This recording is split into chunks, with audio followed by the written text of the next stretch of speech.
Wesley Financial Group is not a law firm. Are you a victim of the timeshare trap and think there's no way out? I'm Chuck McDowell, founder of Wesley Financial Group, and I'm here to tell you that there is a way out. I will send you a timeshare exit information kit absolutely free, explaining how the timeshare industry works and your options for cancellation. Get the facts. For your free timeshare exit info kit, go to iCancelTimeshare.com. That's iCancelTimeshare.com. iCancelTimeshare.com.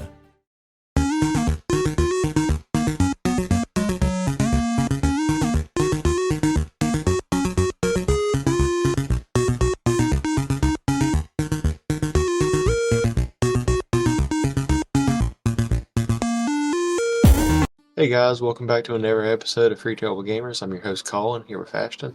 Hey guys. Alright, got a couple left over from last week or yesterday for us because we're definitely pre-recording this way ahead of time because I'll be on vacation the week this comes out. Well, week after this comes out. But, no. Whatever. Regardless, I wouldn't be able to record next week. That's why we're recording now. Yep. Alright, but the couple left over from last week is God of War Ragnarok ratings. Alright, so as of yesterday, it could be changed now, but as of yesterday, for the PC version was an 89 on Metacritic, 16 positive, 1 mixed, 0 negative. And like I said, I only played, if you listened last week, you heard me say I only played through a little bit of the beginning. I'd give it a 90 or so. Yeah. So yeah, it was an 89 on PC, like you said. It was then I went through. I was like, okay, I'll go ahead and look at the PlayStation's version of it. PlayStation gave it a 94. Yeah. So for PS5 and PS4, I believe, or just PS5 alone. Just PS5, yeah. So PC wasn't as biased, I guess you should say, or people from PlayStation really loved the companion, as we talked about last week, opposed to actually not enjoying it, since it is an option to remove in the PC version. Well, what I've seen is people were review bombing it because you had to sign into a PlayStation account. That makes sense. My personal, so far, for a little bit that I have played on it, was a 93. 93. For me, it is higher than Echoes of Wisdom, like last week, because it gave it a 92. Yeah. Yeah, it's good. I mean, God of War 2018, it was good, and then this just falls right into place with that. Yeah. It's good when a sequel makes you feel like you're playing the same game, like continuing on a story to the same game. Like, yeah. That's basically what it Same feels time. like. Yeah, and Ragnarok is one of those games where if you didn't initially play the first one, you'd be like, why in the world is this person attacking me at the very beginning? Right, exactly. So you definitely want to play, God of War 2018 before you play Ragnarok. Yeah. And I highly recommend God of War 2018. It's such a good game. And it doesn't even take that long to finish if you just do the story. Yeah, I mean, if you decide to go do whatever you want to do, then yeah, it's going to be a longer game. And I think they have like a plus version too if you do beat the game. And you can New go Game back Plus, yeah. Yeah. You start a new game, but you keep all your progression, Keep all all your your items and your armor and stuff. which But- is a nice touch. Then I believe if you beat this one, or I mean, I guess you technically don't have to beat it, but you can go on Valhalla mode. It's after just a it's separate, done. like a Yeah. addition onto it. New story and everything. Yeah. So I'm looking forward to getting into that eventually, but still got to beat it first. Yeah. Yeah, I got to beat some other games before I even try to finish Ragnarok. I was just testing it out, see how good it was. It's pretty good in the beginning. So You gonna beat Echoes of Wisdom before you beat it? yeah, and I need to beat Twilight Princess too. I need to beat Twilight Princess. I still need to beat Tears of the Kingdom. Yeah? Oh yeah, you still ain't even beat that, have you? No, I haven't. That's a game that takes a lot of hours though if you want to do all the shrines, all the light routes and everything. I still ain't found that one last right route. I refuse. It says it's supposedly attached to one of the shrines at the bottom, but I don't believe it. I should have found it by now. Have you looked on the like a completed map and seen where it is? See, whenever I initially done it or whatever, no one really had the thing. It's just because obviously all of them attached to a shrine, so Yeah. it's just like just follow your shrine. Which yet again, I do have all the shrines on the ground and in the Sky Islands. So, but obviously it's only attached to the ground ones. Yeah. So there's 120 like there was in Breath of the Wild for the ground, obviously, because there was no Sky Islands in Breath of the Wild. But yeah, so as far as the death goes, I don't have time or the energy to go through and just go to the shrine, hit down, see if it puts me on a place marker or not.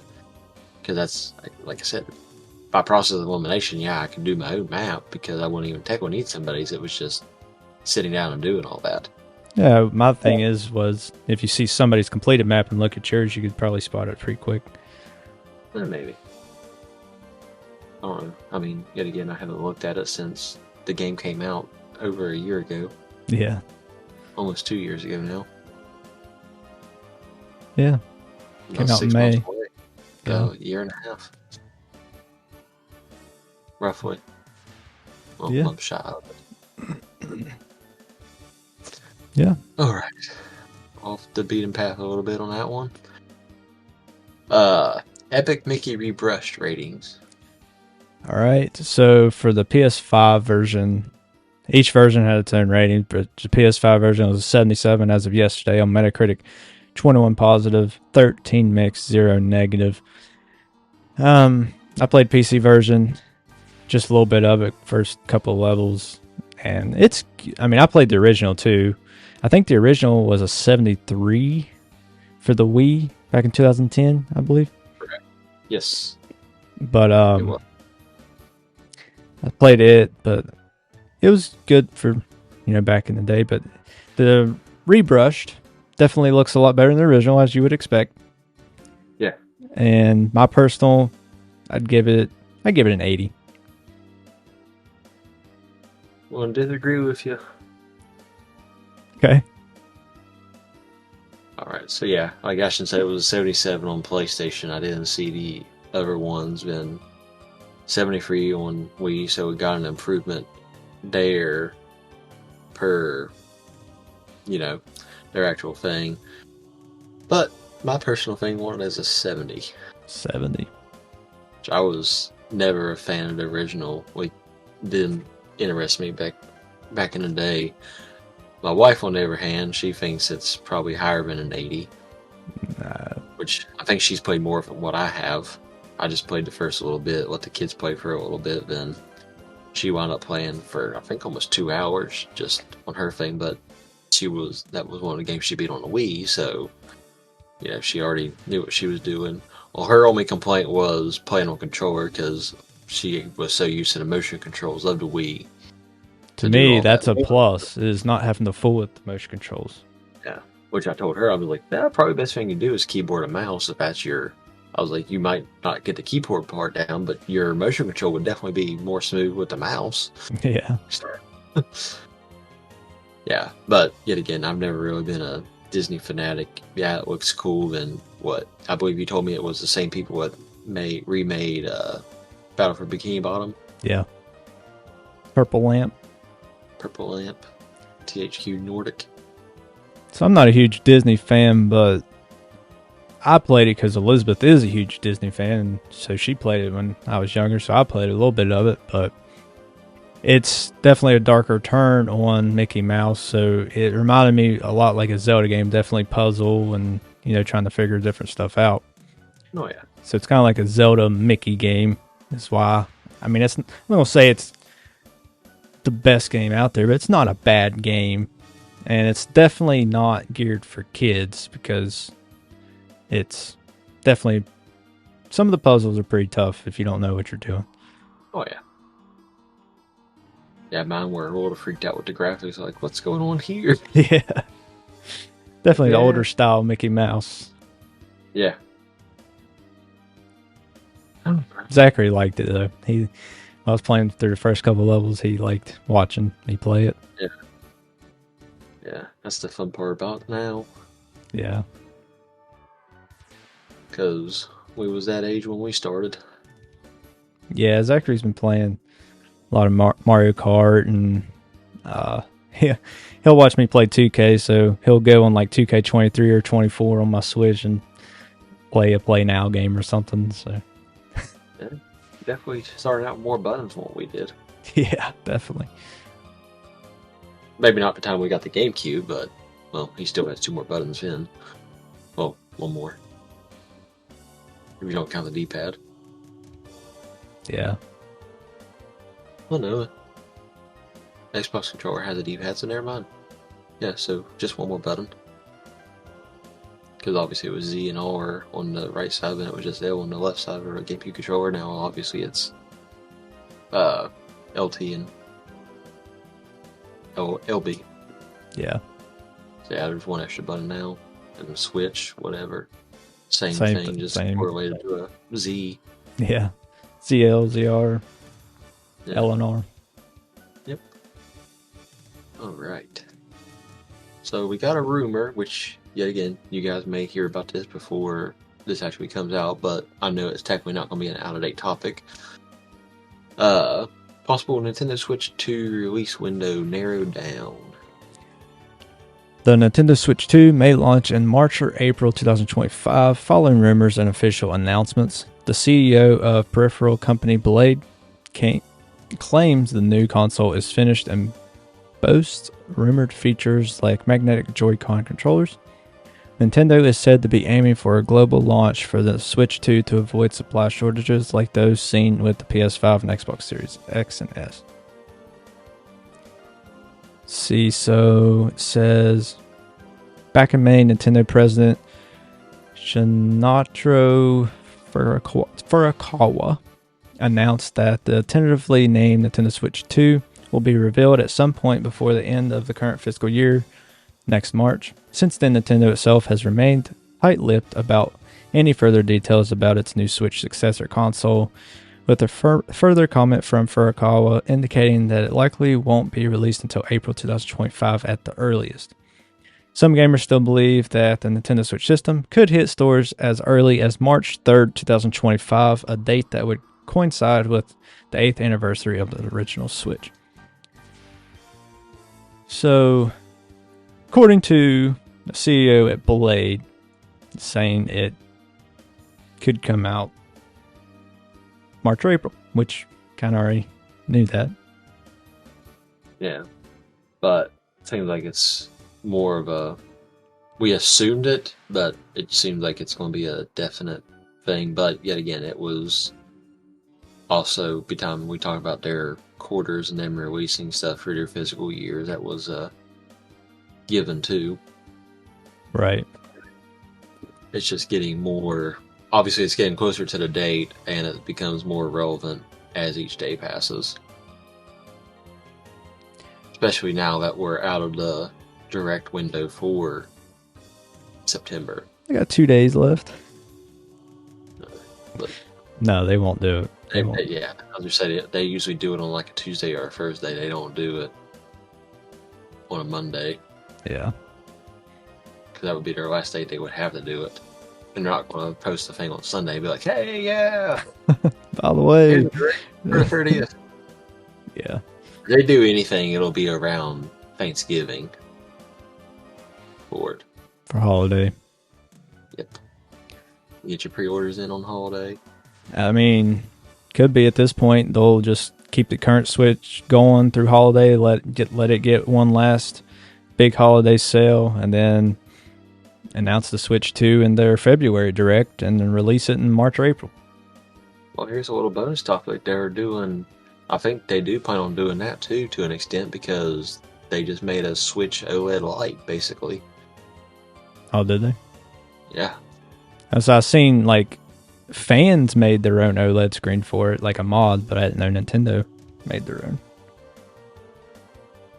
For sure that's what I've seen. It may have been a fan doing it. I thought it was a Nintendo because it said it was a Zelda one. I don't know. I know the was fans did. Gotcha. Taki Udon, YouTuber I watch sometimes, he made mods and was selling them. Maybe get it misconstrued then. I figured Nintendo would have already had one by now. You would assume. But, I mean, it's definitely needs... Switch Lite definitely needs an upgrade because it's a small screen to begin with. So, Same size as the normal Switch, isn't it? Or is it still slightly I smaller? think it's a little bit smaller. I think it's a 5-inch instead of a 6-inch. I could be wrong on that, but I think playing Carter's, it was definitely smaller than my launch day Switch. Or V1 Switch, I guess. I didn't get it launch day, but still same version. Yeah. Version. Don't matter. Yeah. Same version I have. Makes a difference if you're talking about like Xbox and PlayStation, since there are usually about 15 of them per generation. Yeah. PlayStation's already made this. The Pro makes their third version of the PS5. Yeah. Because they have the Switches regular disc one, the digital one, then they had the detachable disc drive one. Now they have the PS5 Pro. 4. Yeah. And Nintendo's is going on 8 years of the same console, and they have possibly 3.5, just because I'm still sticking with the OLED light. Okay. Well, they had the V1, then they had the V2, and then the OLED and the light. What's the V2? V2. So the V1 was your launch day one. The V2 was a red box switch that took away the ease of hacking the Switch. So it was just basically a hardware patch. It wasn't as easy to hack without a mod chip. Because the V1s like ours, you can literally hack them with a paper clip, just bridge 2 pins together, aluminum foil, anything, without even taking the console apart. So they kind of patched that up with the V2. So where if you want to hack it, you have to put a mod chip in it. Same with the OLED. If you want to mod it, you have to put a mod chip in it. Educational purposes only. Yep. Even though I should just walk you through step by step how to do it. Or you can buy a jig on Amazon like I did to hack your V1. Just say. That's my only one, so I wouldn't do it. It's not a. It won't hurt it. And if you restart the console, it'll restart like it's not even modded. Yep. I'm still ways away from all that fun stuff. Even trying it. Once you get into it, though, it's fun. Oh yeah, I have no doubt about it. Well, I'll upgrade my PC and stuff before I start messing with all that, the actual consoles. Yeah, I thought about upgrading my PC. I got some RAM and already. Yeah, I was like, why not? Go ahead and put 64 in it instead of 32. I got some RAM in my Amazon card and M.2 NVMe drive.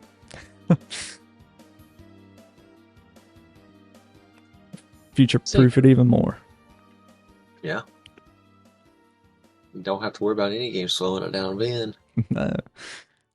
I don't think one could slow it down on 32 right now. No. Played 2K like 5 times. Yeah. Not technically, because it needs 16 this year? Or is 8 still the minimum? 8's still the minimum. So, 16's recommended. Yeah, that's what it is. Which, that's still pushing it. I could play it 4 times. 32 gigabytes of RAM. Yeah, because they still usually shoot towards the minimum. Yeah. Even though it's just recommended. If that's the case. If it's the minimum or the recommended, I can play twice at the same time. Yeah. Alright. Miyamoto wants Nintendo to stay out of the game wars. Yeah, so as PlayStation and Xbox continue to tout new hardware and improved performance, Super Mario and the Legend of Zelda creator Shigeru Miyamoto pretty much wants Nintendo to stay out of the ongoing console war conversation. He said as much during an interview with Famitsu in honor of the opening of the Nintendo Museum, which officially launches on October 2nd in Kyoto. He began by explaining that part of the reason for the existence of the museum is for not only our employees, but also people who know about Nintendo, including 3 generations of parents and children could come out to see the museum and understand what Nintendo is all about. I hope that they will understand Nintendo and not get involved in what is sometimes called the game war, such as high specs and how to improve the performance of game consoles, he continued. Nintendo will continue to make products that are uniquely Nintendo using various technologies available in the world today, and we will continue to create not only games but also entertainment content. So, we kind of already knew Nintendo does their own thing. They don't care about the competition, and yet they still succeed. So, obviously, the Switch 2 is not going to be as powerful as the PS5 or the Xbox Series. We already knew that from the leaked specs, if they're true, which usually they're pretty close. But they'll be on kind of around the same performance as the Xbox One and PS4. So we already knew they don't really care what the competition's doing. They just prove themselves by their games. Yeah. They've been around longer than both of them. Yeah. A lot longer if you're listening to, well, from last week's episode, 135 years to be exact, which obviously they started out with playing cards. Still. 1985, the NES. Well, technically 71 with the TV color game, but... Yeah. Well, 81 Donkey Kong came out. Yeah. For arcade. But home system. Well, the major home system was the NES. Yeah. But yeah, they've been pretty much since the GameCube, they've been on their own timeline with everything else releasing. Or maybe the Wii. Yeah, well, the GameCube was pretty close to everything. I mean, the Xbox was the most powerful console that generation, but even the GameCube had better graphics than the PS2. So, technically, the PS2 was the weakest, but it had the biggest library and most support for games, and you could play DVDs on it. So that's really what sold it the most. Which then that's whenever Nintendo was still accompanied with the whole war. Yeah. Everyone's known for a while that Nintendo's been doing their own thing and not really caring about the competition because, when the Xbox One and PS4 came out, it was all over. It was those two. Nintendo was doing their own thing because, well, the Wii U was already out. It was already out. So they were ahead, technically. Mm-hmm. And then the Switch wound up releasing after that, in between, yet again, another console generation. Yeah. And that's what's going to happen with this Switch 2. It's going to be in between console generation. So there's no arguing about who's better and who's not. Yeah, because you got an argument. I guess at this point it's close enough to the PS5 Pro release that it is, but yet again, it's the fourth release from PlayStation 5 now. Yeah. Counting the disc and non-disc versions. Which we've known for a long time, Nintendo does not even remotely care about what Microsoft or Sony's doing. They don't care at all. Do Sony and Microsoft care what each other's doing? Yes. It's obvious because their consoles release within a month of each other almost every single time.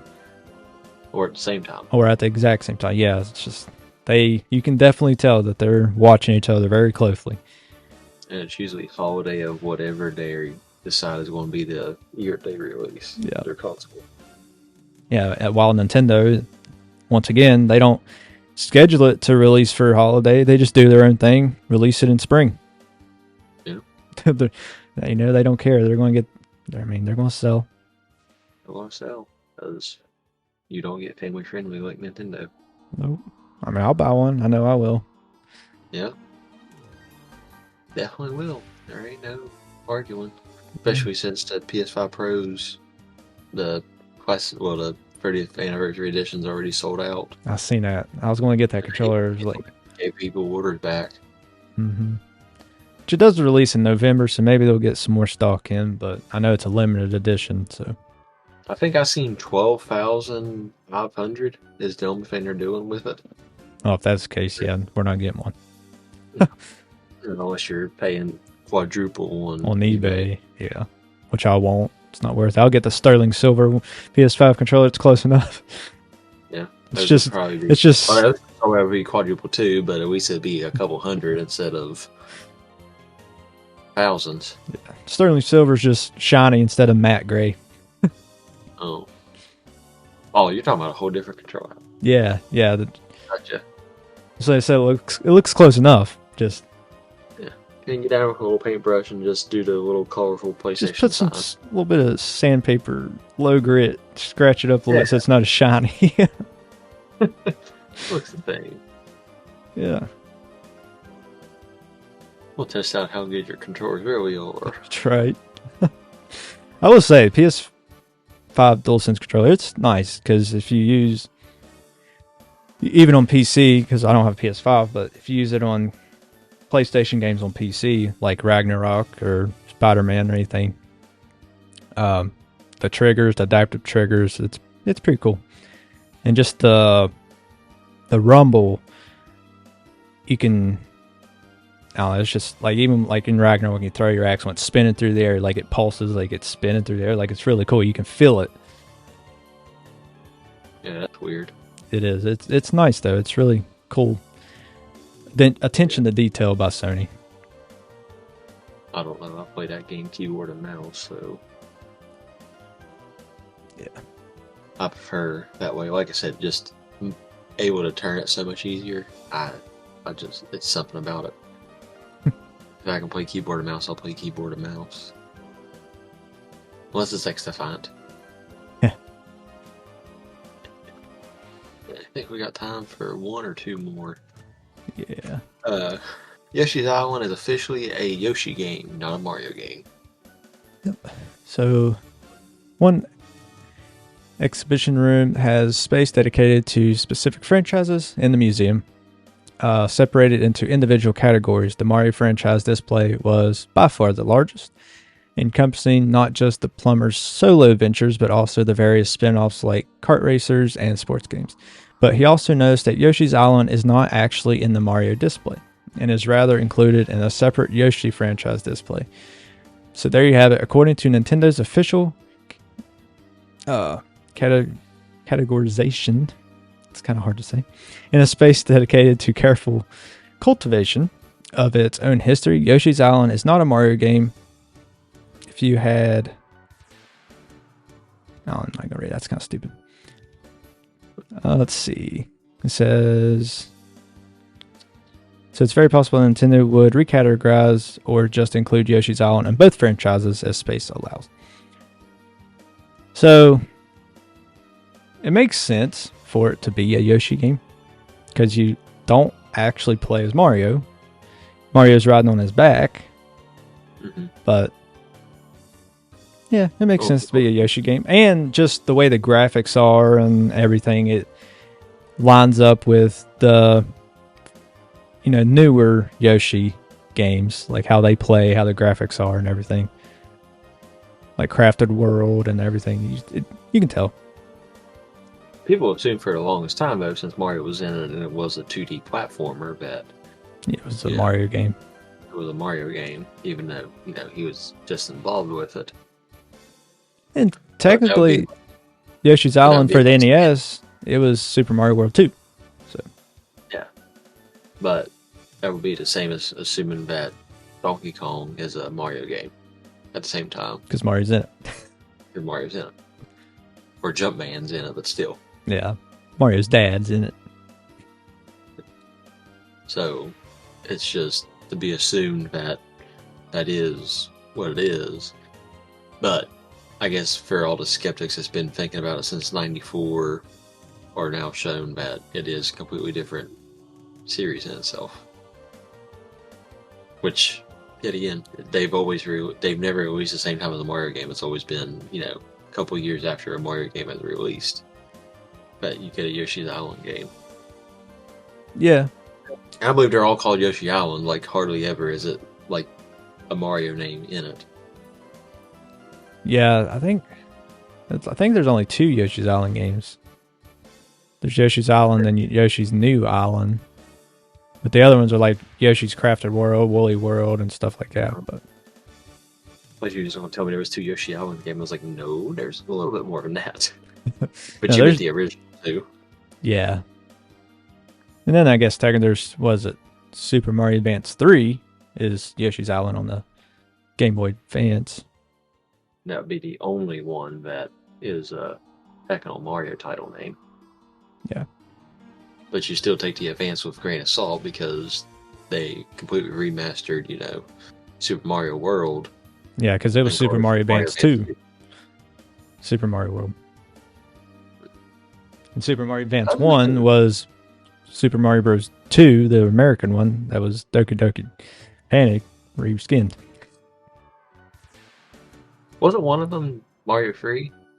That was Super Mario Advance 4. Okay. I was Yeah. thinking they actually gave free the third one. It was 3 was Yoshi's Island.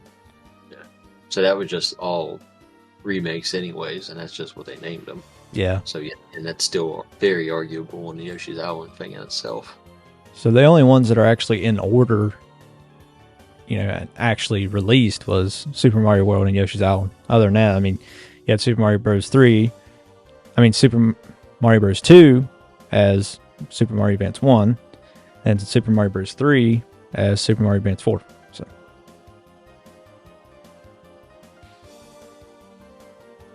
I believe that is all the time we have for today. Thank you for watching or listening. Follow our socials on TikTok, YouTube, Twitter, Instagram, Facebook, Discord. We got merch on Redbubble and TeePublic. I think that's it. yeah, think so. Alright. Later, guys. Catch you in the next episode.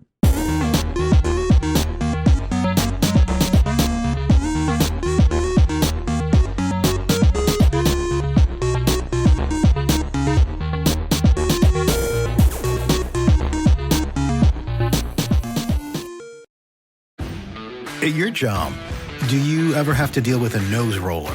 How about a snub pulley? Well, if you're installing a new conveyor belt system, dealing with the different components can sound like you're speaking a foreign language. Luckily, you've got a team ready to help. Grainger's technical product specialists are fluent in maintenance, repair, and operations. So whenever you want to talk shop, just reach out. Call, click Grainger.com, or just stop by. Grainger, for the ones who get it done.